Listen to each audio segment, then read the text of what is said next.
इस कार्यक्रम को करने के लिए सभी लोगों ने पुरजोर जो है मेहनत किया है। हम शिवचंद्र राम जी और उनके टीम को ढेरों बधाई देते हैं कि कभी भी किसी भी परिस्थिति में वो जो है कार्यक्रम जो है वो ज़रूर कराने का काम करते हैं। इसलिए कुछ जो मांगे आप लोगों ने हमारे सामने रखा है, इस मांग को तो हम लोगों ने पार्टी का जो घोषणा पत्र होता है उसमें भी लागू हम लोगों ने कराया था। चोर दरवाजे से जो आई हुई जो सरकार है, बेईमानी से सत्ता में ये लोग आए। बिहार के लोग जानते हैं कि हम हारे नहीं बल्कि हराए गए थे। अभी गरीब की सरकार होती तो इनमें से आधा से ज़्यादा जो डिमांड है अब तक पूरा हो गया होता। आप सब लोग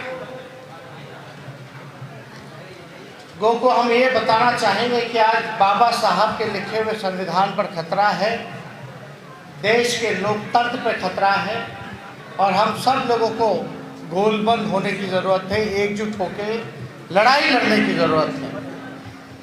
आरक्षण की बात की जाती है, हम लोगों ने भी कई बार नारा दिया जिसकी जितनी आबादी उसकी उतनी हिस्सेदारी। बाबा साहब ने संविधान में आरक्षण का प्रावधान करके जो वंचित शोषित समाज में अंतिम पायदान पर जो खड़ा व्यक्ति है, परिवार है, उसको मुख्य धारा में कैसे लाया जाए, इसके लिए उन्होंने आरक्षण संविधान में रचने का काम किया।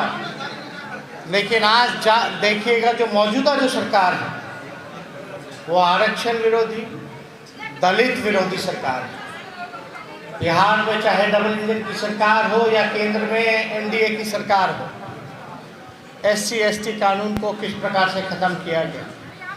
अगर हम अपने सभी विधायकों के साथ सड़क पर नहीं उतरते, भारत बंद नहीं होता, तो ये कानून को भी लोग जो है ख़त्म करने का काम करते हैं। अभी भी बैकलॉग इतना है आरक्षण में जो पूरा नहीं किया जाता। हम लोग तो लगातार इस बात को कहते रहे हैं, हम लोग इस बात को कहते रहे कि जो आरक्षण है उस पर ये सरकार जो है बड़ी चतुराई से हमला बोलने का काम कर रही है। जो सरकारी संस्थाएं हैं जहां आरक्षण लागू है, अब जैसे कि रेलवे देख लीजिए, एयर इंडिया देख लीजिए, BSNL देख लीजिए, जितनी संस्थानें हैं जहां जहां सरकारी नौकरी लगता है और आरक्षण जहां लागू है, ये सरकार जो है आरक्षण खत्म करने के लिए जो है पूरी संस्थान को ही खत्म कर दे रही है। निजी क्षेत्र में इन लोगों ने बेच देने का काम किया। इससे आप लोगों का जो आरक्षण है वो स्वतः ही खत्म हो जाएगा। इसकी लड़ाई हम लोग लगातार पार्लियामेंट से लेकर के सड़क तक लड़ रहे हैं। हम लोग लगातार सरकार को घेरने का काम कर रहे हैं कि जितना रेलवे है आप सब जो है निजीकरण कर रहे हो, BSNL को निजीकरण कर रहे हो, एयर इंडिया को निजीकरण कर रहे हो, तो कम से कम आप लोग बेचने का काम कर रहे हैं सरकारी संपत्तियों को, संस्थानों को। तो हमारी ये मांग है मौजूदा सरकार से कि निजी क्षेत्रों में भी जो है आरक्षण को लागू किया जाए, ताकि जो हमारा कुछ दलित समाज है, वंचित समाज है, उसको हम लोग मुख्य धारा में लाए। समय का अभाव है, 12:50 में हमको फ्लाइट पकड़ना है, लगातार एयरपोर्ट से कॉल आ रहा है। हम लोग चाहेंगे कि ये कार्यक्रम जो है आप लोग अस्थिर से इत्मीनान से बैठ करके जो है कार्यक्रम को चालू रखें और सभी यहाँ अन्य वक्ता हैं, सब लोग जो है अपनी बातों को, अपने विचारों को आप लोगों के सामने रखेंगे।